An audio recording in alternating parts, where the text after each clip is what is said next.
3 రోజుల పాటు మహానాడుని ఘనంగా నిర్వహించడానికి అన్ని ఏర్పాట్లు పూర్తిపై ఉదయం 10:30 గంటలకి ఈ మహానాడు అయితే ప్రారంభమవుతుంది. అసలు ఈ మహానాడు చాలా ప్రత్యేకమనే చెప్పాలి. ఎందుకంటే జగన్ ఇలాకా కాదు కడప ప్రజల ఇలాకాలో మహానాడుని నిర్వహించడం జరుగుతుంది. పార్టీ స్థాపించిన తర్వాత ఇంతవరకు ఎప్పుడు అక్కడ మహానాడు నిర్వహించడం జరగలేదు. మొదటిసారిగా జగన్ ఇలాఖాలో ఈ మహానాడు నిర్వహించాలని చెప్పి లోకేష్ నిర్ణయం తీసుకున్నారు. ఎందుకంటే ప్రత్యర్థిని ఢీకొనాలి అని అంటే ఎలా వెళ్ళాలి, అసలు అక్కడ నిర్వహించాలి అని చెప్పి ఆలోచన రావడం ఒక ఎత్తు అయితే దాన్ని ఘనంగా నిర్వహించడానికి అన్ని ఏర్పాట్లు చేశారు. ముఖ్యంగా ఈసారి లోకేష్ మార్క్ అయితే తప్పనిసరిగా ఉంటుందని అంటున్నారు. 6 సూత్రాలని తీసుకురాబోతున్నారు. కార్యకర్తలకు ఇంపార్టెన్స్, స్త్రీ శక్తికి అధిక ఇంపార్టెన్స్ ఇవ్వడము, ముఖ్యంగా తెలుగు జాతి ఖ్యాతిని విశ్వవ్యాప్తం చేయడం, ఇదే అజెండాతో అయితే ముందుకు వెళ్లే అవకాశం అయితే కనిపిస్తుంది. 2022లో ఒంగోలులో ఎప్పుడైతే టీడీపీ నిర్వహించిన మహానాడు ఘన విజయం సాధించిందో అప్పుడే టీడీపీ అధికారంలోకి వస్తుందని చెప్పి ప్రజలకి నమ్మకం వచ్చిన నేపథ్యంలో మరి అధికారంలోకి వచ్చిన తర్వాత ఇప్పుడు నిజంగానే చాలా అద్భుతంగా తెలుగు ప్రజలు ఎంతో ఆసక్తిగా ఎదురు చూస్తున్నటువంటి మహా పండుగ ఈ మహానాడు నిర్వహించుకోవడం కోసం అన్ని ఏర్పాట్లు పూర్తయ్యాయి. మరి ఈ మహానాడులో ఎలాంటి నిర్ణయాలు తీసుకోబోతున్నారు, లోకేష్కి అధిక ప్రాధాన్యత ఇస్తారని చెప్పని అంటున్నారు. మరి లోకేష్ని వర్కింగ్ ప్రెసిడెంట్గా చేయాలని చెప్పి కూడా అంటున్నారు. ఇన్ కేసు వర్కింగ్ ప్రెసిడెంట్ చేస్తే మరి 2 పదవుల విషయంలో లోకేష్ గారు గతంలో మాట్లాడినప్పుడు ఎవరికైనా ఒకే పదవి ఉండాలి అని చెప్పి కూడా చెప్పడం జరిగింది. లోకేష్కి మరి వర్కింగ్ ప్రెసిడెంట్ చేసే అవకాశం ఉందా, ఎలాంటి నిర్ణయాలు ఈ మహానాడులో చర్చించి తీసుకునే అవకాశం ఉంది అనే అంశాల గురించి ఇవాళ డిబేట్లో చర్చించుకుందాం. డిబేట్లో పాల్గొనడానికి మనతో పాటు ఉన్నారు అప్పసాని రాజేష్ గారు, ప్రముఖ సామాజిక రాజకీయ విశ్లేషకులు, అలాగే బండారు వంశీ గారు, తెలుగు యువత అధికార ప్రతినిధి. రాజేష్ గారు గుడ్ మార్నింగ్ అండి. సార్ నమస్తే సార్. గుడ్ మార్నింగ్ అమ్మా. యా సార్ చెప్పండి సార్. ముందుగా ప్యానెల్లో ఉన్న వంశీ, అలాగే ఈరోజు తెలుగుదేశం పార్టీ వార్షిక మహోత్సవాన్ని మహానాడుని ఘన విజయం తర్వాత ఒక పండుగ వాతావరణంలో జరుపుకుంటున్న సందర్భంగా మొత్తం తెలుగుదేశం శ్రేణులకి, అలాగే ముఖ్యంగా మహానాడుకి ఆతిథ్యం ఇస్తున్న కడప జిల్లా ప్రజలకి కూడా మనపూర్వక శుభాకాంక్షలు తెలియజేస్తా ఉన్నాను.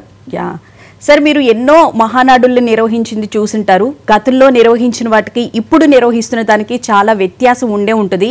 ముఖ్యంగా కడప ఇలాకాలో కడప ప్రజలను గౌరవించడం కోసం ఈ మహానాడుని అక్కడ నిర్వహిస్తున్నాము అని చెప్పి అక్కడ ప్రజలు కూడా అంటూ ఉన్నారు. ఏమంటారు సార్, మీరు కూడా చూస్తూనే ఉన్నారు. యావత్ ప్రజలు కూడా, తెలుగు ప్రజలు ముఖ్యంగా ఈ మహానాడు ఎలా నిర్వహించబోతున్నారు అని చెప్పి చాలా ఆసక్తిగా ఎదురు చూస్తూ ఉన్నారు. మీ విశ్లేషణ ఏంటి?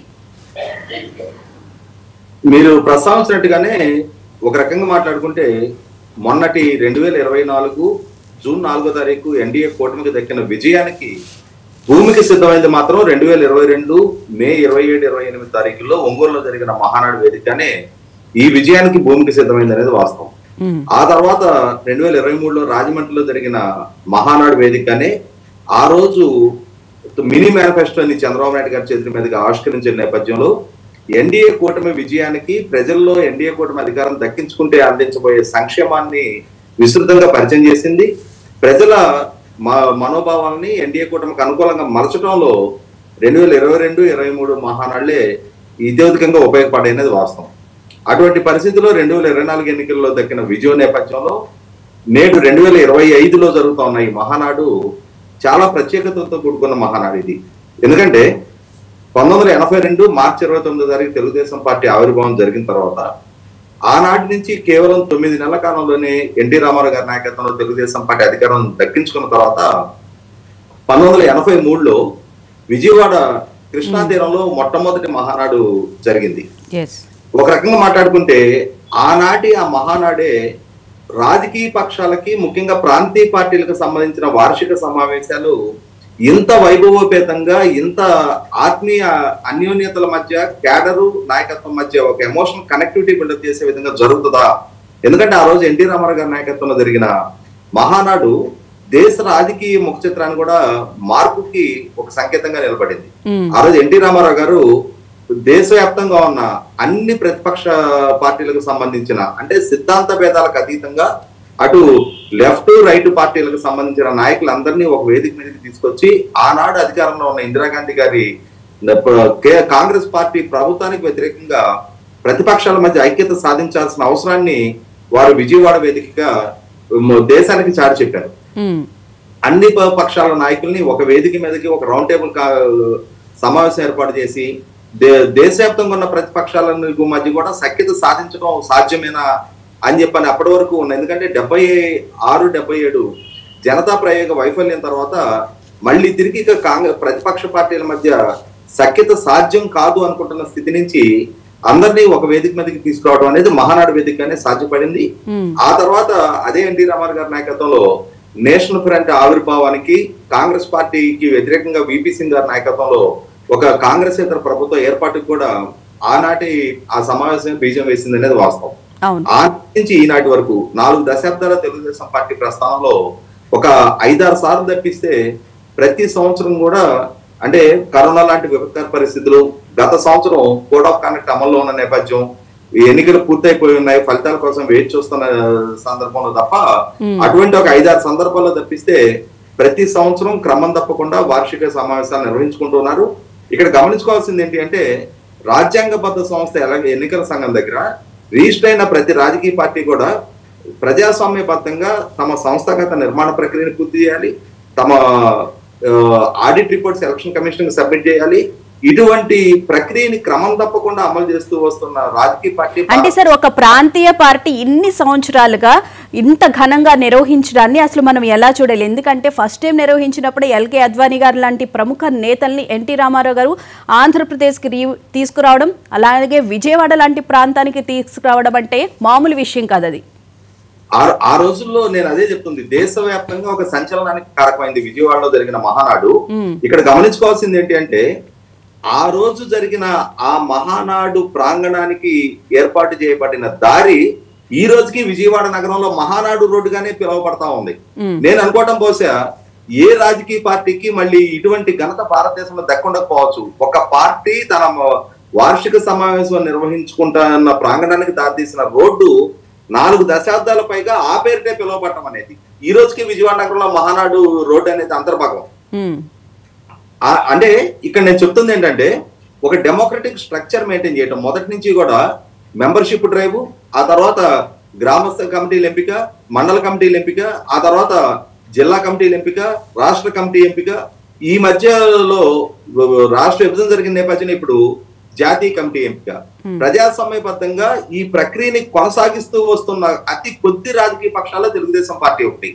అలాగే ప్రతి సంవత్సరం తమ ఆదాయ వ్యయాల వివరాలని ఎలక్షన్ కమిషన్ కి క్రమం తప్పకుండా అందిస్తూ వస్తున్న పార్టీ కూడా తెలుగుదేశం పార్టీ.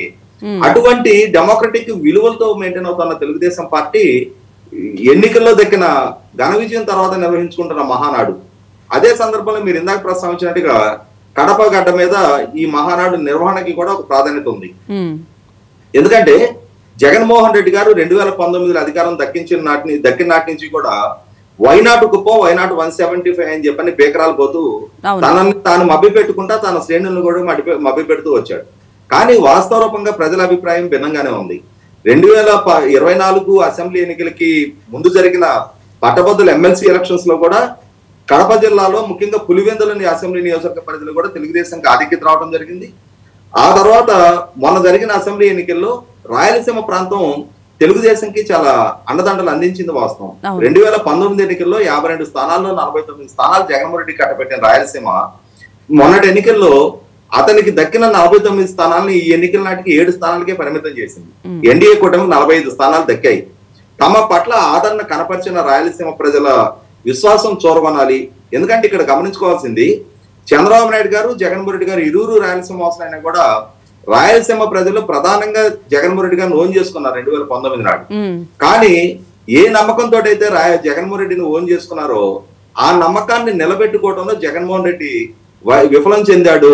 ఒక వర్గం వాళ్ళు కంప్లీట్ గా 2019లో జగన్ సైడ్ వెళ్ళిపోయారు, ఇప్పుడు కంప్లీట్ గా ఆపోజిట్ అయిపోయారు. అదే చెప్తున్నా, అంటే అతను ఆ నమ్మకాన్ని నిలుపుకోవడంలో విఫలం చెందాడు. అతని పాలనా దక్షత పరంగా చూసుకున్నా, అతను ఇచ్చిన మాటకి కట్టుబడి ఉండే విధానాన్ని చూసుకున్నా కూడా ఏ స్థాయిలో కూడా అతనిలో పాలనా దక్షత లేదు. తమ బిడ్డలకి, తమకు, తమ రాష్ట్రానికి భవిష్యత్తును సుస్థిరం చేయగలిగే సామర్థ్యం జగన్మోహన్ రెడ్డికి లేదు. ఆ విధమైన పాలనానుభవం, ఆ పరిణతి, ముఖ్యంగా ప్రజల పట్ల అంకిత భావం ఉన్న నాయకుడు చంద్రబాబు నాయుడు గారే అని చెప్పని ప్రజలు రిలీజ్ అయ్యి ఇచ్చిన తీర్పు నేపథ్యంలో ఆ ప్రజల అభివృద్ధికి, ఆ ప్రజల సంక్షేమానికి, ఆ ప్రాంత సర్వతోముఖ అభివృద్ధికి తాము కట్టుబడి ఉన్నాము అని చెప్పని తమను తాము రుజువు చేసుకోవడానికే ఇవాళ కడప గడ్డ మీద మొట్టమొదటిసారిగా మహానాడు ఏర్పాటు జరుగుతూ ఉంది. 100% ఈ మహానాడుకి ఇంకొక ప్రత్యేకత కూడా ఉంది. అంటే ఇప్పటి తెలుగుదేశం ప్రస్థానానికి 1983 జనవరి 5 ఎన్టీ రామారావు గారి నాయకత్వంలో తెలుగుదేశం పార్టీ మొట్టమొదటి ఎన్నిక ఎదుర్కొన్న నాటి నుంచి మొన్న జరిగిన అసెంబ్లీ ఎన్నికలు 10 అసెంబ్లీ ఎన్నికలు. ఈ 10 అసెంబ్లీ ఎన్నికల్లో తెలుగుదేశం పార్టీ 6 సార్లు విజయం సాధించింది. అంటే మనం first class 60% security first class లో పాస్ అయినట్టుగా చెప్పుకుంటాం కదా. ఇవాళ 10 అసెంబ్లీ ఎన్నికల్లో 6 సార్లు నెగ్గటం అని అంటే బహుశా నేను అనుకోవడం భారతదేశ రాజకీయ ముఖ చిత్రం మీద అటువంటి ఘనత దక్కించుకున్న అతి కొద్ది రాజకీయ పక్షాలు తెలుగుదేశం పార్టీ ఒకటి. అదే సందర్భంలో పార్టీ అధినేతగా చంద్రబాబు నాయుడు గారు కూడా 1995 సెప్టెంబర్ లో వారు రాష్ట్ర ముఖ్యమంత్రిగా, పార్టీ అధినేతగా బాధ్యతలు చేపట్టి ఈ సంవత్సరానికి వారు 30 సంవత్సరాల కాలం పూర్తి చేసుకుంటా ఉన్నారు. 3 దశాబ్దాల పాటు సుదీర్ఘ కాలం పార్టీకి అధినేతగా ఉండటం అనేది కూడా ఒక రిమార్కబుల్ అచీవ్మెంట్. అటువంటి స్థితిలో ఇవాళ ఈ మహానాడు వేదికగా రకరకాల చర్చలు కూడా ఆస్కారం కలుగుతా ఉంది. అంటే సుదీర్ఘ కాలంగా అటు ముఖ్యమంత్రిగా, లేదంటే ప్రతిపక్ష నాయకుడిగా, ఇటు పార్టీ అధినేతగా కొనసాగుతా ఉన్న చంద్రబాబు నాయుడు గారికి కొంత వర్క్ లోడ్ తప్పించడం కోసం యువ నాయకుడిగా ఎమర్జ్ అవుతూ తను ప్రూవ్ చేసుకున్న లోకేష్ కి పార్టీ సారథ్య బాధ్యతలు అప్పజెప్పాలి అనేది ఒక రకంగా మాట్లాడుకుంటే, ఈ మధ్యకాలంలో తెలుగుదేశం పార్టీలోనే కొంతమంది లోకేష్ గారి అభిమానులు, సీనియర్ నాయకుల వైపు నుంచి తనను ఉప ముఖ్యమంత్రి చేయాలి అని చెప్పి నాకు ప్రస్తావన వచ్చినప్పుడు అదొక వివాదాస్పదంగా మారిన సందర్భంలో నా వైపు నుంచి మొట్టమొదటిగా నేనే యూట్యూబ్ వేదికగా అప్పీల్ చేయడం జరిగింది. చంద్రబాబు నాయుడు గారి వయసు రీత్యా వారు రాష్ట్ర ముఖ్యమంత్రిగా పూర్తి అంకిత భావంతో పనిచేయాల్సి ఉన్న నేపథ్యంలో వారికి పార్టీ సారథ్య బాధ్యతల నుంచి కొంత రిలీవ్ చేసి ఆ బాధ్యతలు లోకేష్ కప్ చెప్తే బాగుంటది అని చెప్పని నేను అది ప్రస్తావన చేయడం జరిగింది. కొంత అది చర్చకు కూడా దారితీసింది. ఇవాళ ఇప్పుడు ఆ దిశగానే ప్రయత్నాలు జరుగుతున్నట్టు అనిపిస్తుంది. ఇవాళ విస్తృతంగా ఆ దిశగానే ప్రయత్నాలు జరుగుతున్నట్టుగా పార్టీ శ్రేణుల నుంచి సీనియర్ నాయకులు కూడా అదే భావన వ్యక్తం అవుతున్నట్టుగా ఉంది. రైట్. వంశీ గారు, తెలుగు యువత అధికార ప్రతినిధిగా మీరేం చెప్తారు? అసలు ఈ రోజు నిర్వహించబోయే మహానాడుకు సంబంధించి చాలా ఘనంగా ఏర్పాట్లు జరిగాయి. ముఖ్యంగా కార్యకర్తల్ని జాయిన్ చేసుకోవడం, కార్యకర్తలకి ఇంపార్టెన్స్ ఇవ్వడం, దాంతోపాటు యువతకి అధిక ప్రాధాన్యత ఇస్తారు అని చెప్పి లోకేష్ గారు చెప్పబోయే 6 points లో ఇది కూడా ఉంది అని చెప్పని అంటున్నారు. అవునండి. ముందుగా మీకు, రాజేష్ గారికి, మహాన్యూస్ ప్రేక్షకులకు అందరికీ కూడా, అలాగే తెలుగు తమ్ముళ్లకు, తెలుగుదేశం పార్టీ కుటుంబ సభ్యులందరికీ కూడా మహానాడు శుభాకాంక్షలు. ముఖ్యంగా ఈరోజు మహానాడు అనేటటువంటిది 6 కాన్సెప్ట్ తోటి లోకేష్ గారి మార్క్ కనిపించేలా జరగబోతా ఉంది. ఏదైతే ఇప్పుడు ప్రజలే దేవుళ్ళు, సమాజమే దేవాలయం అనే కాన్సెప్ట్, ఆ తర్వాత తెలుగు జాతి విశ్వఖ్యాతి, స్త్రీ శక్తి, పేదరిక నిర్మూలన, సోషల్ రీఇంజనీరింగ్, యువగళం, రైతుకు అండ అనేటటువంటి కాన్సెప్ట్లతోటి ఈరోజు మహానాడు జరగబోతా ఉంది. అయితే మీరు ముందుగా ఓపెనింగ్ పాయింట్స్ లో జగన్మోహన్ రెడ్డి ఇలాకాలో జరగబోతున్న మహానాడు అని అన్నారు. కానీ 2024 అదే కడప జగన్మోహన్ రెడ్డి సొంత జిల్లా, జగన్మోహన్ రెడ్డి ఇలాకాలో జరగబోతున్న మహానాడు అని అన్నారు. కానీ మేము ఆ రకంగా దాన్ని అయితే చూడదలుచుకోలేదు. మాకెవరు కూడా ఇది జగన్మోహన్ రెడ్డి ఇలాకా అనేటటువంటిది మాకు అసలు ఆ ఆలోచనే లేదు ఫస్ట్ ఆఫ్ ఆల్. ఎందుకంటే మీరు చూసారు 2024లో ఆంధ్రప్రదేశ్ మొత్తం ఈరోజు తెలుగుదేశం పార్టీ కూటమి ఇలాకాగా మారిపోయినటువంటి సందర్భం. ఇప్పుడు రాయలసీమ ప్రజలను దగ్గర అవడానికి, రాయలసీమ ప్రజలకు మేము ఇచ్చినటువంటి ఎన్నికల హామీ, రాయలసీమ డిక్లరేషన్ ఖచ్చితంగా చేసి తీరుతామని చెప్పేసి రాయలసీమ ప్రజలకు దగ్గర అవడానికి ఈరోజు రాయలసీమలో అది కడపలో మేము ఈ మహానాడు పెట్టుకోవడం జరిగింది. ఒకప్పుడు చూసుకుంటే అండి, రాయలసీమ అంతా కూడా కుటుంబాలు విచ్ఛిన్నం అయిపోయినటువంటి ఫ్యాక్షన్. అట్లాంటి ఫ్యాక్షన్ రూపుమాపింది తెలుగుదేశం పార్టీ, అది లేకుండా చేసింది తెలుగుదేశం పార్టీ. సో ఈరోజు మరి రాయలసీమకు సాగునీరు, తాగునీరు అందించిన ఘనత కూడా తెలుగుదేశం పార్టీకి. అదేవిధంగా కర్నూలు కడప ఎయిర్పోర్ట్ కన్స్ట్రక్షన్ కూడా తెలుగుదేశం పార్టీ హయాంలోనే జరిగింది. రాయలసీమ డెవలప్ అయింది అని అంటే అది కేవలం తెలుగుదేశం పార్టీ వల్లనే సాధ్యమైంది. ఈ రోజు తిరుమల తిరుపతి కూడా ఈ స్థాయిలో డెవలప్ అయింది అని అంటే కేవలం తెలుగుదేశం పార్టీయే కారణం. ఆ ఎజెండా తోటి మరింత డెవలప్ చేయడానికి రాయలసీమని ఇప్పుడు చాలా సందర్భాల్లో చెప్తా ఉంటారు రాయలసీమ చాలా వెనకబడిపోయిన ప్రాంతం, కరువు సీమ అది ఇది అనేసి. ఈ కరువు సీమను మేము సస్యశ్యామలంగా చేసాం. సో ఇంకా రాయలసీమను డెవలప్ చేసే విధంగా ఇంకా ఏం చేయాలనేటటువంటి ఉద్దేశంతో ఈరోజు మహానాడుని కడప వేదిక, అంటే ఇంతవరకు ఎప్పుడు కూడా కడపలో నిర్వహించలేదు మహానాడు. 43 సంవత్సరాల చరిత్రలో ఇంతవరకు ఎప్పుడు కూడా కడపలో నిర్వహించలేదు. కాబట్టి ఈసారి కడపలో నిర్వహించాలి, కడపలో కూడా రాయలసీమకు కూడా దగ్గర అవ్వాలి అనే ఉద్దేశంతో ఈ రోజు రాయలసీమను ఎంచుకోవడం జరిగింది. అయితే రాజేష్ గారు చాలా విలువైన సమాచారం ఇచ్చారు అంతకు ముందు ఏం జరిగింది ఏంటి అనేది. నేను కూడా ఈ మధ్య 2 దేశాల్లో మినీ మహానాడు కార్యక్రమాలకు అటెండ్ అయ్యాను. అటెండ్ అయితే ఇండియాలోనే కాదు, అసలు ఆంధ్రప్రదేశ్లోనే కాదు, భారతదేశంలోనే కాదు, మిడిల్ ఈస్ట్ కంట్రీస్ అయినటువంటి బహ్రెయిన్, కువైట్ లో కూడా మహానాడు ఇంత ఘనంగా నిర్వహిస్తారు. తెలుగుదేశం పండగలా చేసుకుంటా ఉంటారు కూడా. వాటికి మమ్మల్ని ఆహ్వానించారు టీడీ జనార్దన్ గారి నేతృత్వంలో. మేము 2 దేశాల్లో కూడా మినీ మహానాడు కార్యక్రమం చేసి వచ్చినటువంటి సందర్భం. సో ఇప్పుడు అసలు ఆ సందర్భాలు ఏంటి, అసలు మహానాడు ఎన్టీ రామారావు గారు అనే ఆ కాన్సెప్ట్ అసలు ఎట్లా వచ్చింది మహానాడు అనేది రాజేష్ గారు చాలా చక్కగా వివరించారు.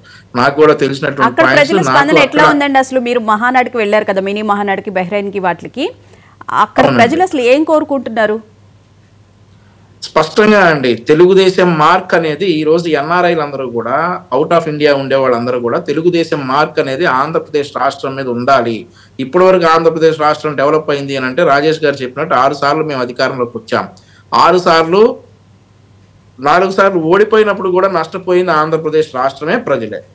పార్టీ నాయకులు ఎవరు నష్టపోలేదు. ఏమన్నా ఆర్థికంగా లేదంటే శారీరకంగా జైళ్ళకి వెళ్ళటం అయితే చేశారు, కానీ మాకు వచ్చిన పెద్ద నష్టం ఏం లేదని చెప్పేసి పార్టీ నాయకులు అనుకుంటా ఉంటారు. తెలుగుదేశం పార్టీ అధికారంలో లేకపోతే ఆంధ్రప్రదేశ్ రాష్ట్రం, ప్రజలు నష్టపోతారనేటటువంటి విషయం ఈ రోజు ప్రజలందరూ కూడా గ్రహించి తెలుగుదేశం పార్టీకి మద్దతు తెలిపి మళ్ళీ పార్టీలోకి రావాలి, పార్టీ అధికారంలోనే ఉండాలి, ఆంధ్రప్రదేశ్ డెవలప్ అవ్వాలనే ఎజెండాతోటే మేము ఎక్కడికి వెళ్ళినా కానీ మాకు వస్తున్నటువంటి స్పందన, మేము వాళ్ళు చెప్తున్నటువంటి మాట. అయితే మీరు చెప్పారు, రాజేష్ గారు చాలా చెప్పారు అసలు ఏ సందర్భంలో పార్టీ పెట్టారు, అసలు ఈ మహానాడు ఎప్పుడు స్టార్ట్ అయింది అనే అంశంలో ఒక్క 1 మినిట్ నేను చెప్తాను. 82లో ఎన్టీ రామారావు గారు ఒక పని మీద ఢిల్లీ వెళ్తే అప్పటి ప్రధానమంత్రి ఇందిరాగాంధీ గారు దాదాపుగా 4 రోజులు వీళ్ళు ఢిల్లీలో ఉన్నా కానీ కలవనటువంటి సందర్భం.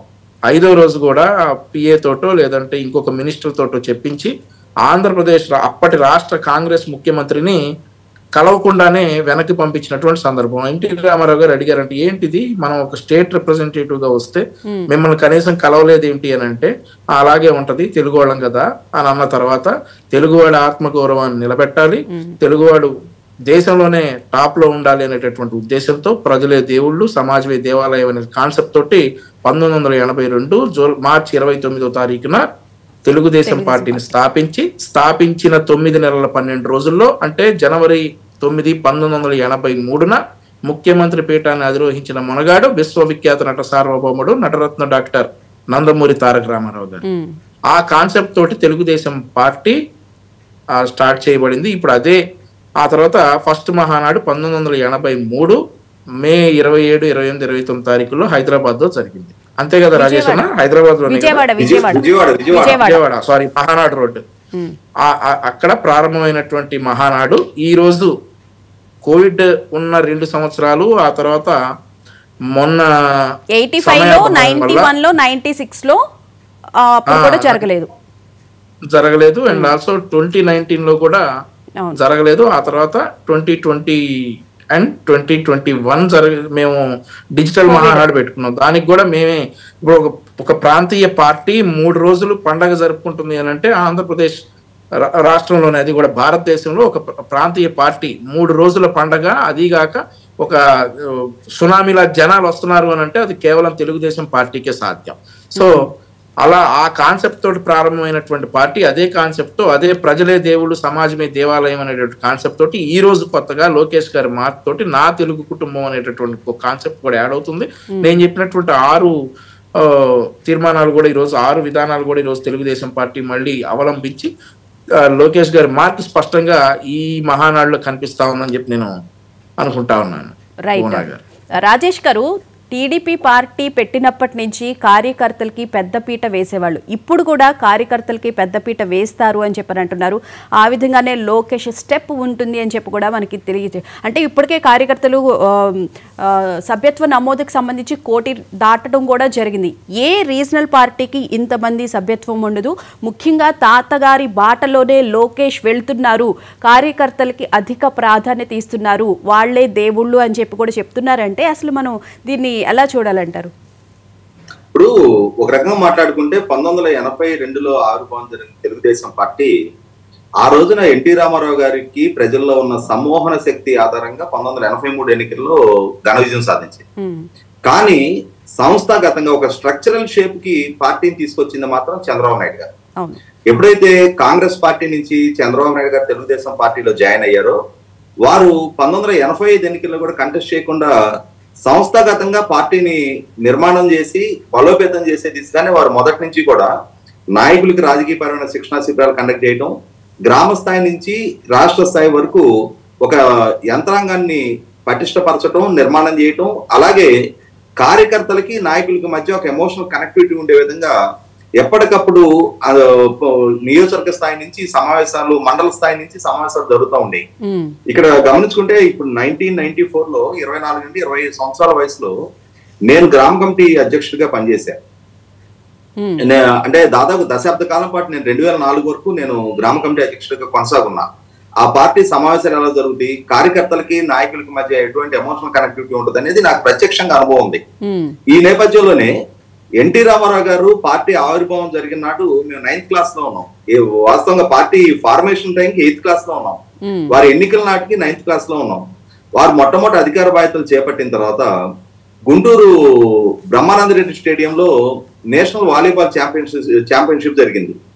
ఆ గుంటూరుకి 5-6 కిలోమీటర్స్ దూరంలో ఉండే విలేజ్ లో మేము అందరం హై స్కూలింగ్ లో ఉంటే మొత్తం ఊళ్ళు నడిచి వెళ్ళిపోయారు గుంటూరు. రామారావు గారు వస్తున్నారు అని అంటే ఒక సునామీ తరలొచ్చినట్టుగా ప్రజలు ఒక వెల్లులాగా తరలొచ్చే పరిస్థితి. వాళ్లే కాలక్రమంగా పార్టీ కార్యకర్తలుగా రూపాంతరం చెందారు, పార్టీ నిర్మాణంలో అంతర్భాగం అయ్యారు. 4 దశాబ్దాల ఈ తెలుగుదేశం పార్టీ ప్రస్థానంలో అంటే ఈ తెలుగుదేశం పార్టీని కార్యకర్తలు ఓన్ చేసుకున్నారు, కార్యకర్తలను తెలుగుదేశం పార్టీ ఓన్ చేసుకుంది. ఇవాళ దేశంలోనే మొట్టమొదటగా కార్యకర్తల సంక్షేమ నిధి ఏర్పాటు చేసిన పార్టీ తెలుగుదేశం పార్టీ. అలాగే సభ్యత్వం కలిగి ఉన్న ప్రతి కార్యకర్తకి ఇన్సూరెన్స్ సౌకర్యం కలిగిస్తున్న, అంటే సభ్యత్వానికి ఒక 100 రూపాయలు చలానా పే చేస్తే దానితో పాటు ఒక 2 లక్షల రూపాయలు ఇన్సూరెన్స్ సౌకర్యం కూడా అందించిన మొట్టమొదటి పార్టీ తెలుగుదేశం పార్టీ. అలాగే టెక్నాలజీని అందుబాటులోకి తీసుకొచ్చి సాంకేతికత ద్వారా కూడా సభ్యత్వ నమోదుకి బీజం వేసిన తెలుగుదేశం పార్టీ.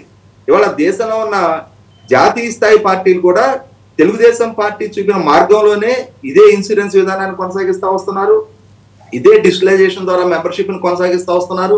ఒక ట్రెండ్ సెట్టర్ గా తెలుగుదేశం పార్టీ నిలబడింది. అదే సందర్భంలో తెలుగుదేశం పార్టీ చూపిన బాటలోనే మిగిలిన రాజకీయ పక్షాలు కూడా ప్లేన్ రైలు పేరిటనో లేదు, ఇప్పుడు మొన్న టీఆర్ఎస్ రజతోత్సవం జరిగింది అన్నా కూడా కేసీఆర్ గారు కూడా తెలుగుదేశం మూలాల నుంచి వచ్చినాయనే కాబట్టి ఇక్కడ ఈ సమావేశాలు ఎలా జరుగుతాయి ఏంటనేది ఆయన కూడా ఒక అవగాహన ఉన్న మీదటే ఈ వీటిని ఒక రకంగా కాపీ పేస్ట్ లాగానే టీఆర్ఎస్ సమావేశాలు కూడా మొదటి నుంచి జరుగుతూ ఉంటాయి. కాబట్టి ఏంటంటే తెలుగుదేశం పార్టీలో కార్యకర్తకి నాయకులకి మధ్య ఉండే ఎమోషనల్ కనెక్టివిటీ విషయంలో నాకు చాలా స్పష్టమైన అవగాహన ఉంది. అంటే నాయకుడికి కష్టం వస్తే కార్యకర్తలు స్పందిస్తారు, కార్యకర్తకి కష్టం వస్తే నాయకుడు స్పందిస్తారు. ఇవాళ చంద్రబాబు నాయుడు గారి మీద అక్రమ కేసులు నమోదు చేసి ఆయన్ని 53 రోజుల పాటు జైల్లో ఉంచితే దేశవ్యాప్తంగా, రాష్ట్ర వ్యాప్తంగా, ప్రపంచవ్యాప్తంగా ఉన్న శ్రేణులు రోడ్డెక్కారు. వాస్తవంగా మరి ఒక నాయకుడి పట్ల ఆ విధమైన గ్రాటిట్యూడ్ ప్రదర్శించడం అనేది ఇవాళ సమకాలీన రాజకీయాల్లో ఎంతమంది నాయకులుగా సాధ్యమైంది? అంటే ఇవాళ ఇందాక వంశీ చెప్పినట్టుగా ప్రజలే దేవుళ్ళు, సమాజమే దేవాలయం అని చెప్పనే ఒక స్లోగన్ తోటి ఎన్టీ రామారావు గారు ఆ రోజు తెలుగుదేశం పార్టీ ఆవిర్భావం చేసిన నాటి నుంచి చాలా బాధ్యతాయుతంగా ఏ నాయకుడిగా ఉన్నవాళ్ళు, పాలకుడిగా ఉన్నవాళ్ళు ఎక్కడైనా ఒక తప్పు చేస్తే ఏదో ఒక స్టేజ్ లో ఎక్కడో ఒక దగ్గర సమాధానం చెప్పుకోవాల్సి వస్తుందని చెప్పనే భయము, భక్తితో, సమాజం పట్ల భక్తితోటి తప్పు చేయకూడదని చెప్పనే భయంతో ఆ రోజు ఎన్టీ రామారావు గారైనా చంద్రబాబు నాయుడు గారైనా ఈ రోజు దాకా వ్యవహరిస్తూ వచ్చారు. ఇక్కడ ఇంకొక అంశం చాలా ప్రధానంగా చెప్పుకోవాల్సింది ఏంటి అంటే, నేను ఇందాక చెప్పినట్టుగానే అంతటి సమ్మోహన శక్తి కలిగిన ఎన్టీ రామారావు గారు ఆయన్ని ఒక రకంగా కలియుగ పురుషుడిగా అంటే యుగ పురుషుడిగా మనం భావిస్తూ ఉంటాం. ఆయన ఒక ఆరాధ్య దేవుడిగా ప్రజలు భావించారు కాబట్టి 9 నెలల అంతటి అధికారం కట్టబెట్టారు. కానీ కొన్ని అంశాల పట్ల ఎన్టీ రామారావు గారితో విభేదించిన శ్రేణులు ఆయన్ని కూడా ధిక్కరించి నాయకత్వ మార్పుకైనా కూడా సాహసించారు, కానీ విలువల విషయంలో రాజీ పడలా. అంటే ఏంటి అక్కడ అసలు ఈ విధమైన సాహసం చేయగలిగే ధైర్యం ఏ ప్రాంతీయ పార్టీ శ్రేణులకు ఉంది? అంటే తమ అధినాయకుడిని కూడా ధిక్కరించి కొన్ని అంశాల పట్ల విభేదించే సందర్భం వచ్చినప్పుడు అవసరమైతే ఆ నాయకుడిని కూడా మార్పు చేసుకునే అంతటి సాహసపేతమైన నిర్ణయం తీసుకునే ప్రక్రియ అది తెలుగుదేశం పార్టీలో మాత్రమే సాధ్యపడింది. తెలుగుదేశం పార్టీని మిగిలిన రాజకీయ పక్షాల్లాగా కుటుంబ పార్టీగా అంటే ఇవాళ చంద్రబాబు నాయుడు గారు 3 దశాబ్దాలుగా కొనసాగుతా ఉన్నారు. లోకేష్ ఇవాళ చంద్రబాబు నాయుడు గారి కుమారుడిగా ఎమర్జ్ అవుతా ఉన్నాడు. కాబట్టి దీన్ని కూడా ఒక కుటుంబ పార్టీగా కొన్ని పార్టీలు, జాతీయ పార్టీలు చిత్రీకరిస్తూ ఉంటాయి. కానీ ఇక్కడ గమనించుకోవాల్సింది ఏంటంటే చంద్రబాబు నాయుడు గారు ఎన్టీ రామారావు గారు అల్లుడు కాబట్టి ఆయనకి రాజకీయ రంగ ప్రవేశం జరగల. మంత్రిగా ఉన్న చంద్రబాబు నాయుడు గారికి ఎన్టీ రామారావు గారు అమ్మాయిని ఇచ్చారు. కాంగ్రెస్ లో ప్రూవ్ చేసుకున్న తర్వాతే అవకాశం రావడం జరిగింది కదా. ఎన్టీ రామారావు గారు అల్లుడు అయ్యే నాటిగా ఆయన రాష్ట్ర మంత్రిగా ఉన్నారు. విద్యార్థి నాయకుడిగా యూనివర్సిటీ మూలాల నుంచి ఎదిగొచ్చి తనకు తాను స్వయం కృషితోటి ఎమ్మెల్యేగా ఎదిగి తర్వాత మంత్రిగా బాధ్యతలు చేపడుతున్న రోజుల్లో ఎన్టీ రామారావు గారితో బంధుత్వం కలిసింది. అలాగే లోకేష్ కూడా పార్టీ ప్రతిపక్షంలో ఉన్న 2009 మేనిఫెస్టో రూపకల్పన సందర్భంగా అంటే నగదు బదిలీ అని చెప్పనే అంశాన్ని ఎజెండాలో పార్టీ మేనిఫెస్టోలో చేర్చడంలో లోకేష్ కీలక భూమిక పోషించాడు అని చెప్పని 2009 ఎన్నికల నాడే తాను చర్చనీయాంశం కావడం జరిగింది. ఆనాటి నుంచి 3 సార్లు జాతీయ ప్రధాన కార్యదర్శిగా పార్టీ నిర్వహణలో అలాగే కార్యకర్తలకు అండదండలు అందిస్తూ తను అవహేళనలు ఎదుర్కొన్నా, అవమానాలను ఎదుర్కొన్నా, తన ఒక అసమర్థుడిగా చిత్రీకరించిన, తన ఒక లేజీ పర్సన్ గా చిత్రీకరించిన, నాన్ సీరియస్ పాలిటిషియన్ గా చిత్రీకరించిన వాటిని అన్నిటినీ అధిగమించి వాళ్ళ తను రుజువు చేసుకొని ఒక ఎన్నికలో ఓడినా 2వ ఎన్నికల్లో అదే నియోజకవర్గంలో తను నిరూపణ చేసుకుని వాళ్ళ నాయకుడికి అమర్చవుతా ఉన్నాడు. ఇటువంటి సందర్భంలో మిగిలిన రాజకీయ పక్షాల్లో లాగా కేవలం ఇప్పుడు జగన్మోహన్ రెడ్డి గారు ఉన్నారు. 2009లో ఆయన ఎంపీ అయ్యే నాటికి వాళ్ళ నాయన ముఖ్యమంత్రి కాబట్టి ఆయనకు అవకాశం దక్కడం తప్ప ఆ పార్టీలో గాని ప్రజా జీవితంలో గాని ఆయనకు 5 నిమిషాలు కూడా కంట్రిబ్యూషన్ లేదు. కనీసం ఆయన ద్వారా ఎండాకాలం ప్రజలకు ఒక చలివేంద్రం కూడా ఏర్పాటు చేసిన నేపథ్యం లేదు. అయినా సరే కేవలం వాళ్ళ నాయన కొడుకుగానే ఆయనకు ఆ రోజు అవకాశం దక్కింది. ఈ రోజుకి ఆయన ఆ నాయన కొడుకుగానే రాజకీయ ప్రస్థానాన్ని కొనసాగిస్తూ వస్తున్నారు. అంతే తప్ప కష్టకాలంలో పార్టీ ప్రతిపక్షంలో ఉన్న రోజు పార్టీకి అండదండలు అందించి, శ్రేణులకు అండదండలు అందించి ప్రజల చేత ఆమోదం పొందిన నేపథ్యం జగన్మోహన్ రెడ్డికి లేదు. కానీ తెలుగుదేశం పార్టీది డిఫరెంట్ కల్చర్, డిఫరెంట్ స్ట్రాటజీ. మొదటి నుంచి కూడా సమాజం పట్ల బాధ్యత వ్యవహరించారు, ప్రజల పట్ల బాధ్యత వ్యవహరించారు, అభివృద్ధిని సంక్షేమాన్ని సమపాళ్లలో కొనసాగిస్తూ వచ్చారు, ఆత్మాభిమానాన్ని ఆత్మగౌరవాన్ని కాపాడుకుంటూ వచ్చారు. ఇవాళ ఒక జాతి నిర్మాణంలో తెలుగుదేశం పార్టీ పోషించిన భూమిక, తాను పాలనాపరంగా తీసుకొచ్చిన సంస్కరణలు కానీ తాను అందించిన సంక్షేమం ఇవాళ దేశానికి ట్రెండ్ సెట్టర్. ఇవాళ కేంద్ర ప్రభుత్వం ద్వారా పీడిఎస్ ద్వారా ఇవాళ లక్షల టన్నుల బియ్యం పంపిణీ జరుగుతుంది అని అంటే అది ఆద్యం ఎన్టీ రామారావు గారి ద్వారా జరిగింది.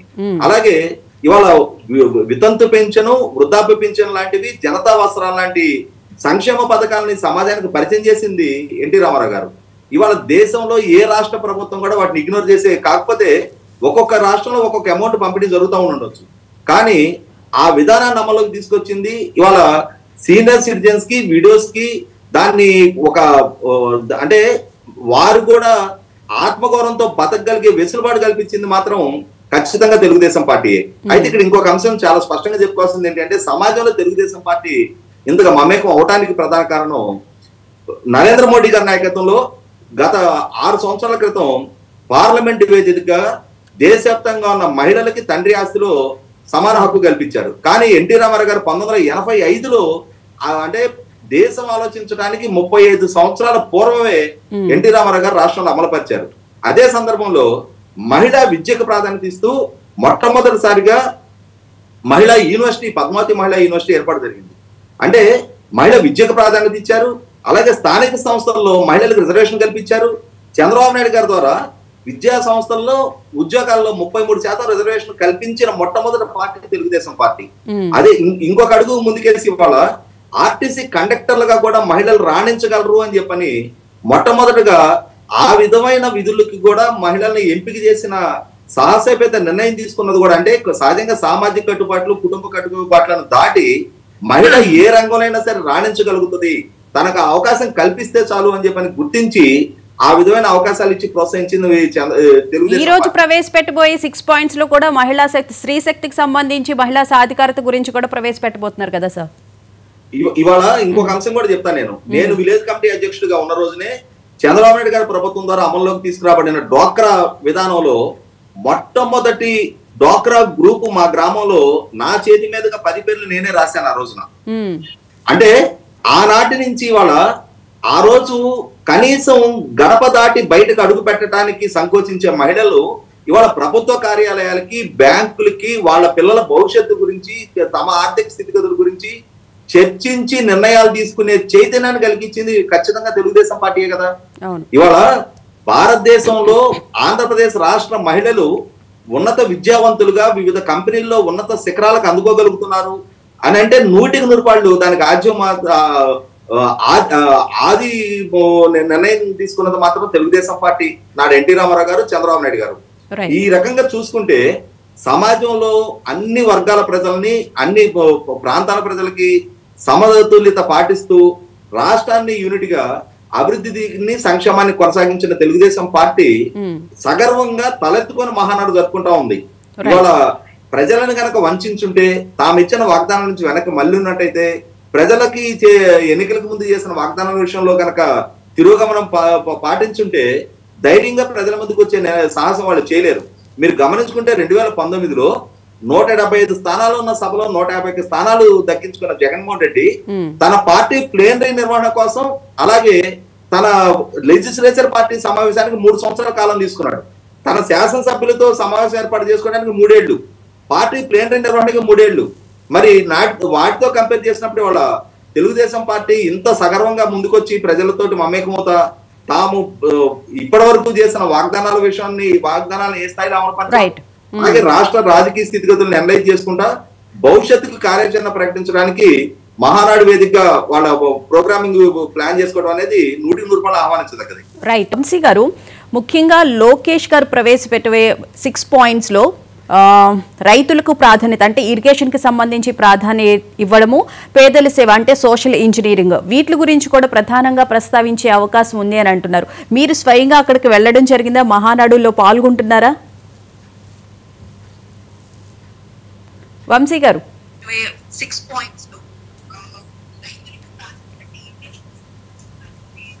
రైట్.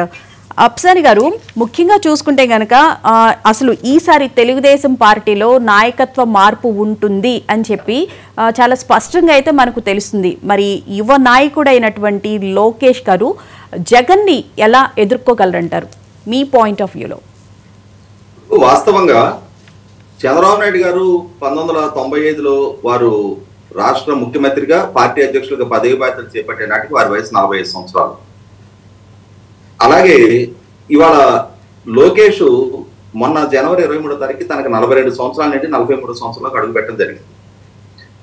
అదే దాదాపుగా దశాబ్దంన్నరగా తాను పార్టీతో మమేకమై ఉన్నారు, పార్టీ కార్యక్రమాల్లో పాల్గొంటున్నారు, కార్యకర్తలకు అందుబాటులో ఉంటున్నారు, రాష్ట్రం పట్ల అవగాహన పెంచుకున్నారు, పాలనా వ్యవస్థ పట్ల తనకి సుదీర్ఘ అనుభవం ఏర్పడింది. గతంలో 2019కి ముందు మంత్రిగా పనిచేశారు, ఇప్పుడు మంత్రిగా పనిచేస్తున్నారు.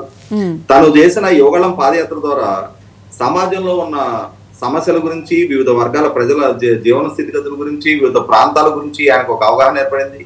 ప్రజలతో ప్రత్యక్షంగా మమేకవడం ద్వారా ప్రజల అంచనాలు ఏంటి, వాళ్ళ ఆశలు ఏంటి, వాళ్ళ అవసరాలు ఏంటి అనేది ఆయన గుర్తెరిగారు. వీటన్నిటి నేపథ్యంలో లోకేష్ వడక తనను తాను ప్రూవ్ చేసుకున్న నాయకుడు. సమాజంలో ఏదో చంద్రబాబు నాయుడు గారు అబ్బాయిగా తను బలవంతాన నామినేట్ చేయబడాల. సార్, ఒక నిమిషం హోల్డ్ లో ఉండండి, ఎందుకంటే అక్కడ నుంచి మా ప్రతినిధి శ్రీకాంత్ లైవ్ లో ఉన్నారు. అసలు మహానాడుకు సంబంధించి ఏర్పాట్లు ఎలా జరుగుతున్నాయి అనే విషయం గురించి తెలియజేయడానికి. శ్రీకాంత్, చెప్పండి. ఏర్పాట్లన్నీ పూర్తయినట్లే కనిపిస్తుంది. ఆల్మోస్ట్ 10:30 గంటలకి ప్రారంభమవుతాయి అని చెప్పని అంటూ ఉన్నారు. సో ఏంటి అక్కడ ఎలా ఉంది అసలు పండగ వాతావరణం చెప్పని అంటున్నారు? మొత్తాన్ని చూసుకుంటే ఎప్పుడెప్పుడా అని ఎదురు చేస్తున్న మహానాడు కూడా ఇప్పటికే ఇది తుది దశకు చేరుకుంది. ఈ రోజు నుంచి కూడా దాదాపు 3 రోజుల పాటు కూడా మహానాడు జరుగుతుంది. కడప కమలాపురం చూసుకుంటే మొత్తం అన్ని జిల్లాల నుంచి కూడా మొత్తం కార్యకర్తలు కూడా పెద్ద ఎత్తున కూడా ఈ కార్యక్రమాన్ని కూడా తరలి వచ్చే అవకాశం ఉంది. కడప కమలాపురం కూడా పసుపుమయంగా మారిన పరిస్థితి అయితే ఉంది. మొత్తం ఇటు చూసి రాష్ట్ర వ్యాప్తంగా ఉన్న నాయకులు కానీ, పొలిట్ బ్యూరో సభ్యులు కానీ, మంత్రులు మొత్తం అందరూ కూడా కడపకు చేరుకొని ఇప్పటికే సీఎం చంద్రబాబు, నారా లోకేష్ కూడా ఇక్కడ చేరుకున్నారు. ఇంకొద్దిసేపట్లో కూడా సభా ప్రాంగణాన్ని కూడా వెళ్ళున్నారు. మొత్తం ఎక్కడ ఎలాంటి సంఘటనలు ఏర్పడకుండా అన్ని ఏర్పాట్లు అయితే కడప ఇటు కమలాపురం కూడా పసుపుమయంగా మారిన పరిస్థితి అయితే ఉంది. కడప కూడా పండుగ వాతావరణంలో కూడా మహానాడు జరుగుతుందని చెప్పేసి మంత్రులు ఇటు చెప్పుకొస్తున్నారు. ఇటు కార్యకర్తలు కూడా ఎంతో రెట్టింపు ఉత్సాహంతో కూడా ఈ మహానాడులో పాల్గొనేందుకు కూడా పెద్ద ఎత్తున కూడా తెల్లవారుజాము నుంచి తరలి వస్తున్న పరిస్థితి అయితే ఉంది. రైట్. అలాగే ఇప్పటికే చాలా మంది భారీగా అక్కడికి చాలా మంది కార్యకర్తలు కానీ అట్లా చేరుకోవడం కూడా జరిగింది.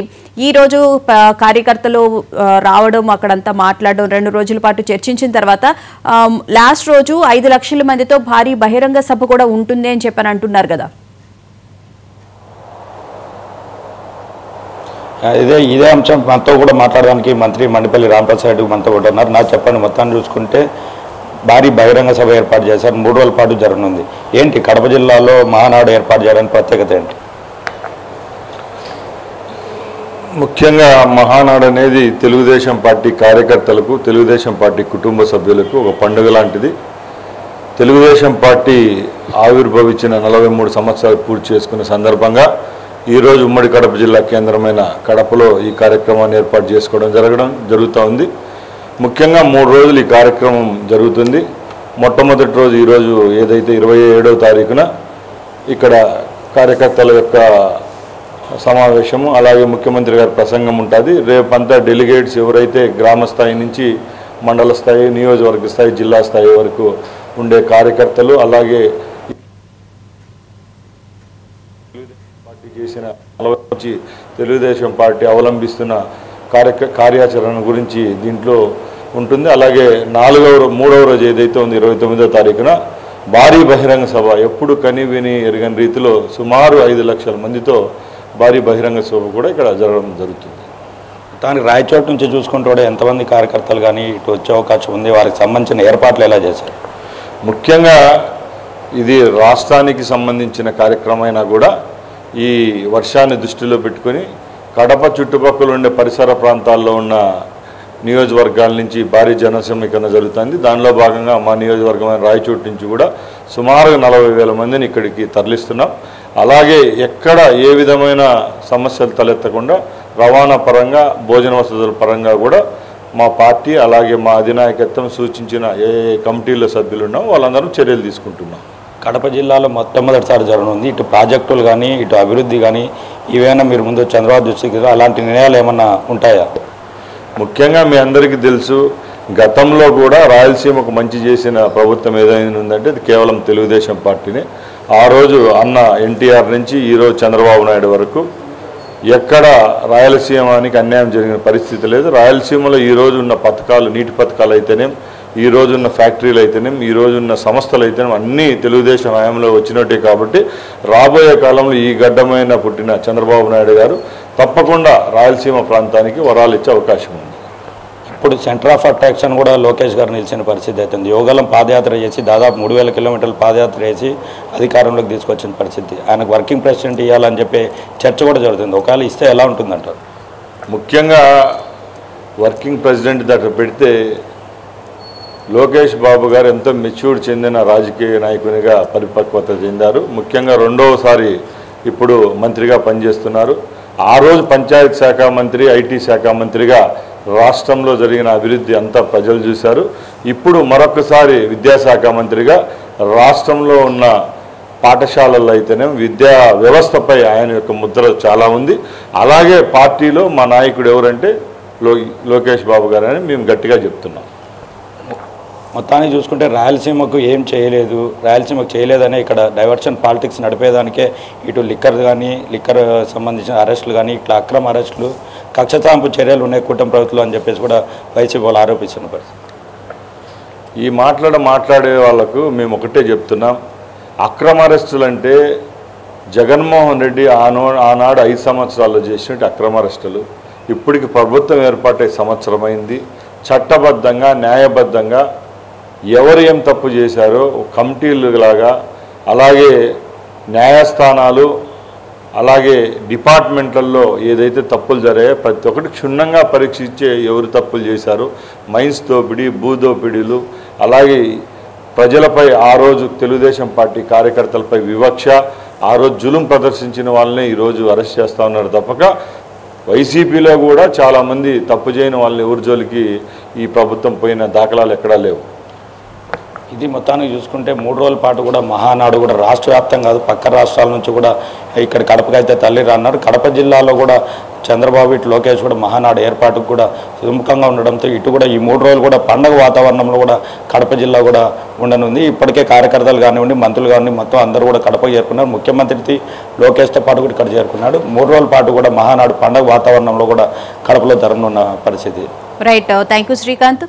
వంశీ గారు,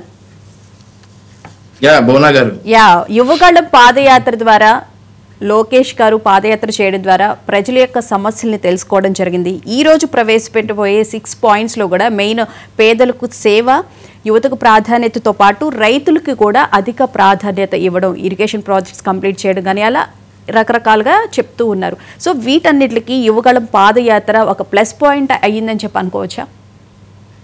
అవునండి. ముందుగా ముఖ్యమంత్రి గారు మహానాడును ఉద్దేశించి కార్యకర్తలకు సందేశం సోషల్ మీడియా వేదిక ద్వారా తెలిపారు. అది ఒకసారి చదివి వినిపిస్తా. ఓకే. మహానాడు 2025 బిగిన్స్ అనే #, తోటి స్టార్ట్ చేశారు. తెలుగుదేశం మహాపండుగ మహానాడు సందర్భంగా కార్యకర్తలు, నాయకులు, అభిమానులకు శుభాకాంక్షలు.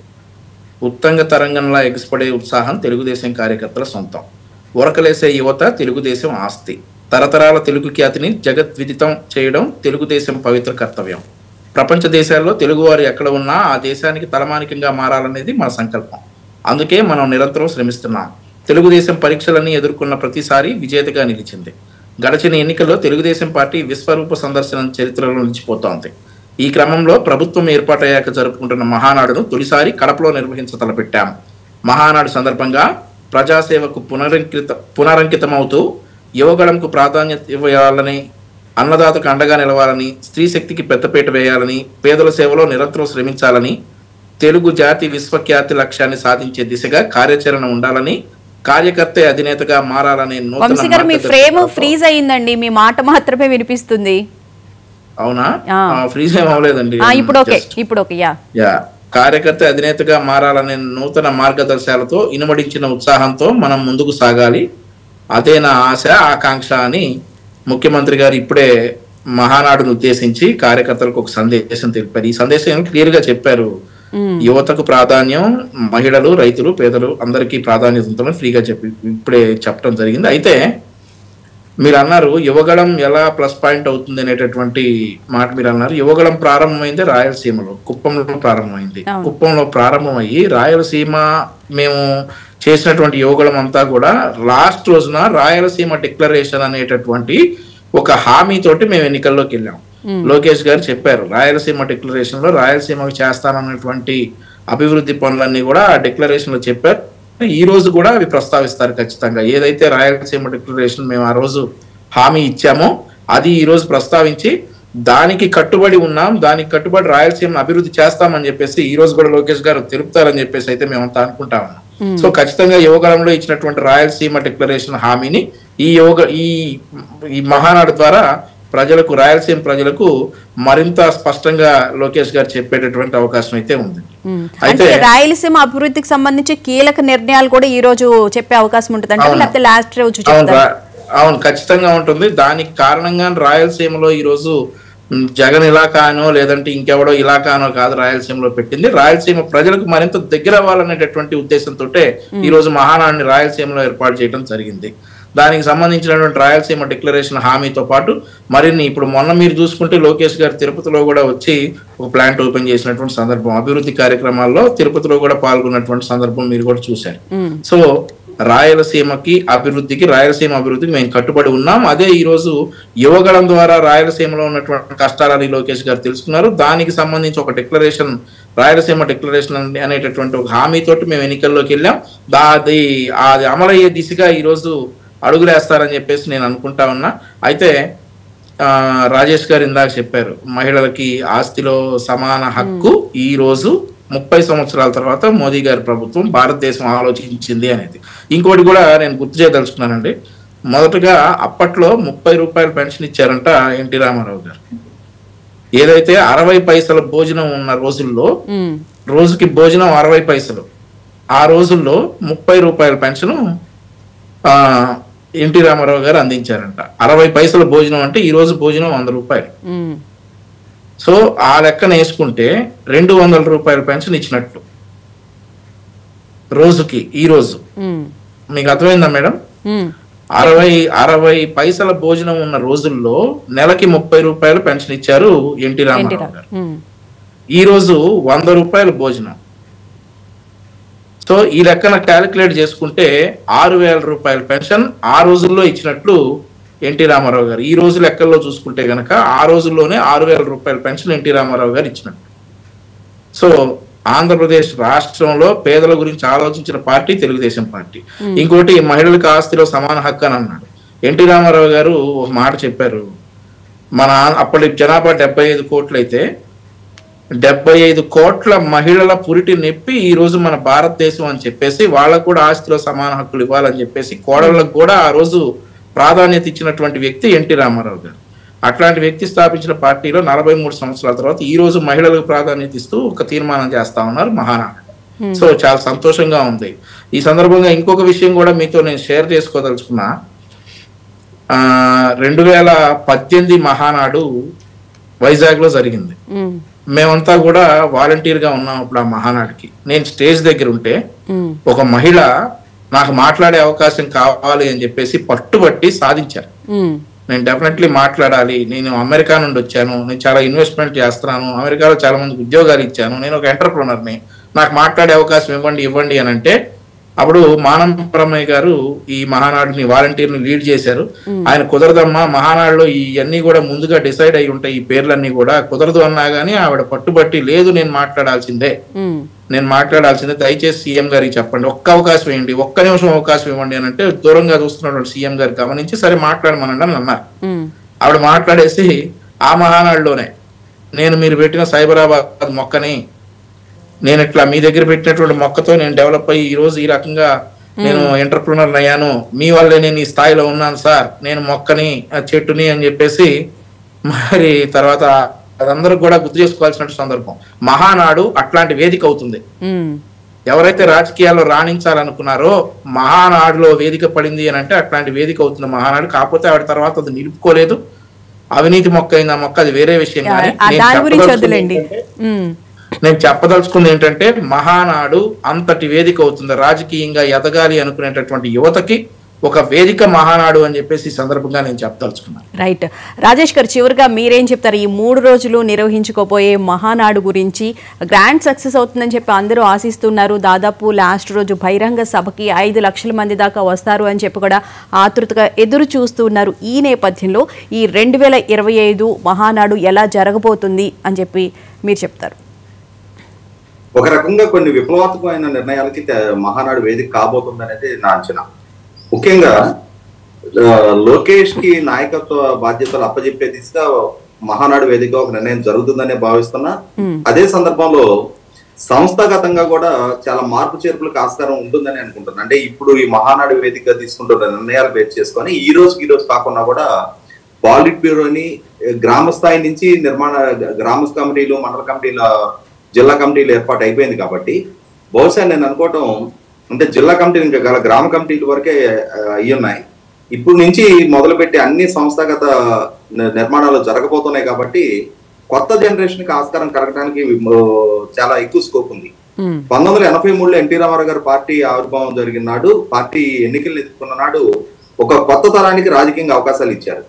వారందరూ కూడా చాలా మంది వాళ్ళ వివిధ పార్టీల్లో నాయకులతో చలామణి అవుతున్నా కూడా ఇప్పటికీ తెలుగుదేశం తోటే ఇంటాక్ట్ గా ఉన్న కుటుంబాలు చాలా ఉన్నాయి. దాదాపుగా 70 సంవత్సరాలు దాటారు వాళ్ళందరూ.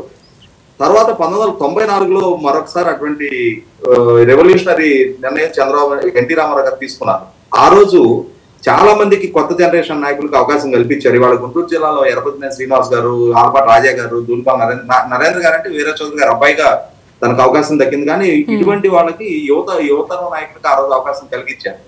కానీ వీళ్ళు కూడా ఇవాళ 60 సంవత్సరాలు దాటిన మీదట ఇంకొకసారి అటువంటి విప్లవాత్మకమైన మార్పు మరొకసారి అంటే రాబోయే 20-30 సంవత్సరాలకి అంటే 1994లో అవకాశం దక్కించుకున్న 3 దశాబ్దాలకే వాళ్ళ సుదీర్ఘకాలం ప్రజా జీవితంలో కొనసాగలుగుతా ఉన్నారు. అలాగే ఇప్పుడు తీసుకునే నిర్ణయం రాబోయే 2-3 దశాబ్దాలకు సంబంధించి తీసుకునే నిర్ణయం కాబట్టి సామర్థ్యానికి పెద్దపీట వేయాలి, పార్టీ లాయల్టీకి పెద్దపీట వేయాలి, అంకిత భావానికి పెద్దపీట వేయాలి. అన్నిటికన్నా ముఖ్యంగా సమాజానికి ఏమైనా చెయ్యాలనే తాపత్రయం ఉన్న వాళ్ళకి అవకాశం కల్పించాలి.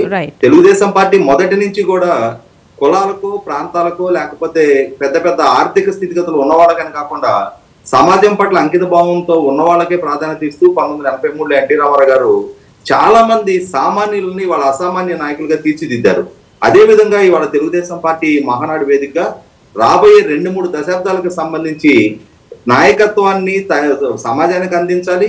అదే సందర్భంలో సమాజం పట్ల బాధ్యత వ్యవహరించే నాయకత్వాన్ని ఎంపిక చేసుకోవడానికి ఈ మహానాడు ఒక వేదికగా ఉపయోగపడుతుంది. అదే సందర్భంలో మొన్నటి ఎన్నికల్లో ప్రాంతాలకు అతీతంగా, కులాలకు అతీతంగా ప్రజలు ఏకోన్ముఖంగా ఎన్డీఏ కూటమికి అధికారం కట్టబెట్టడానికి ప్రధాన కారణం జగన్మోహన్ రెడ్డి సృష్టించిన విధ్వంస పర్యవసానం. చంద్రబాబు నాయుడు గారి నాయకత్వంలో ఉన్న ప్రభుత్వం అయితేనే తమ భవిష్యత్తు, తమ బిడ్డల భవిష్యత్తు సుస్థిరం అవుద్ది అనే ఒక నమ్మకంతో ప్రజల అంతటి ఘన విజయం కట్టబెట్టినప్పుడు ఆ నమ్మకాన్ని నిలబెట్టుకునే దిశగా పాలనాపరమైన అభివృద్ధి అలాగే సంక్షేమాన్ని సమపాలలో కొనసాగించే దిశగా ఈ మహానాడు మరింత బలం చేకూరుస్తుందని చెప్పని నేను నమ్ముతా ఉన్నా. అభివృద్ధికి ఎలా అయితే పెద్దపీట వేస్తున్నారో జగన్ చేసిన అరాచకాలకు సంబంధించి కూడా అణిచివేత త్వరగా జరగాలి అని చెప్పి కూడా ప్రజల్లో చాలా మందికి ఉన్నది. అదైతే చాలా స్పష్టంగా కనిపిస్తుంది. ఆ దిశగా కూడా చంద్రబాబు నాయుడు గారు అడుగులు వేస్తారు అని చెప్పి ఆశిద్దాము. అలాగే సార్ 98 తర్వాత ఇంతలా మళ్ళీ ఇప్పుడు 98లో చాలా అద్భుతంగా మహానాడు నిర్వహించడం జరిగింది. మళ్ళీ ఈసారి అంతే అద్భుతంగా ఉంటుంది అని చెప్పారు అంటున్నారు. ఒక్క మాటలో ఏమంటారు సార్? వాస్తవంగా తెలుగుదేశం పార్టీ 1995లో అధికార మార్పిడి జరిగిన తర్వాత 96లో హైదరాబాద్ ఎగ్జిబిషన్ గ్రౌండ్ లో జరిగిన మహానాడులో నేను కూడా పాల్గొనడం జరిగింది. నేను అప్పటికి విలేజ్ కమిటీ అధ్యక్షుడిగా ఉన్నా.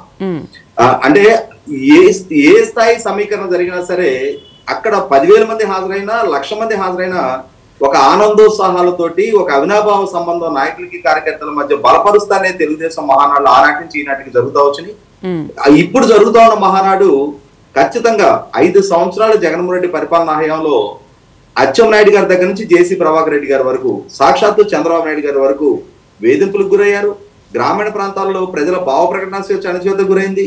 ప్రభుత్వానికి వ్యతిరేకంగా సోషల్ మీడియా వేదికగా ఒక చిన్న కామెంట్ పెడితే, ఒక పోస్ట్ పెడితేనే కేసులు పాలు చేశారు, అరెస్టులు పాలు చేశారు, కస్టడియల్ టార్చర్ కి గురి చేశారు, క్యారెక్టర్ అసాసినేషన్ కి పాల్పడ్డారు, ఆర్థిక మూలాల మీద దెబ్బతీయబడ్డాయి. ఇటువంటి నేపథ్యంలో ప్రజలు మరొక స్వాతంత్ర పోరాటం చేసినట్టుగా ఫీల్ అయ్యారు మొన్నటి ఎన్నికల్లో. ఈ రాష్ట్రాన్ని విముక్తి చేసుకుంటున్నాం, మమ్మల్ని మేము విముక్తి చేసుకుంటున్నాం అన్న భావంతో జరిగిన ఎన్నికల నేపథ్యంలో ఖచ్చితంగా ఈ ఎన్నికలు 100% ప్రజల ఆకాంక్షలకు మేరకు జరిగాయి. అలాగే ఈ మహానాడు ఆకాంక్షలను ప్రతిబింబించే దిశగానే మహానాడు జరుగుతుంది అనేది భావిస్తా ఉన్నాను నేను. Right. Thank you so much Rajesh గారు. Thank you so much Vamshi గారు డిబేట్లో పాల్గొన్నందుకు. సో మొత్తం మీద కడప ఇలాకాలో కడప ప్రజల కోరికలు వాళ్ళకి రాజకీయంగా సపోర్ట్ చేయడానికి, అలాగే రాయలసీమ అభివృద్ధికి సంబంధించి కూడా ఈ మహానాడులో తీర్మానాలు చేసే అవకాశం ఉందని చెప్పని అంటున్నారు. ముఖ్యంగా లోకేష్ ప్రవేశపెట్టబోయే 6 సూత్రాల గురించి అందరూ ఆతృతగా ఎదురు చూస్తున్నారు. కార్యకర్తలకు ఇంపార్టెన్స్, అలాగే స్త్రీ శక్తి, రైతులకి ఇంపార్టెన్స్, పేదరిక నిర్మూలనకి సంబంధించి ఇప్పటికే P4ని తీసుకురావడం జరిగింది. ఏది ఏమైనప్పటికీ ఈ 3 రోజులు నిర్వహించబోయే సభకి సంబంధించి తెలుగు యువతతో పాటు తెలుగు ప్రజలు కూడా అసలు మహానాడులో ఎలాంటి తీర్మానాలు చేస్తారు అనే విషయాల గురించి కూడా చాలా ఆసక్తిగా ఎదురు చూస్తున్నారు. ఇది ఇవాల్టి మహా డిబేట్.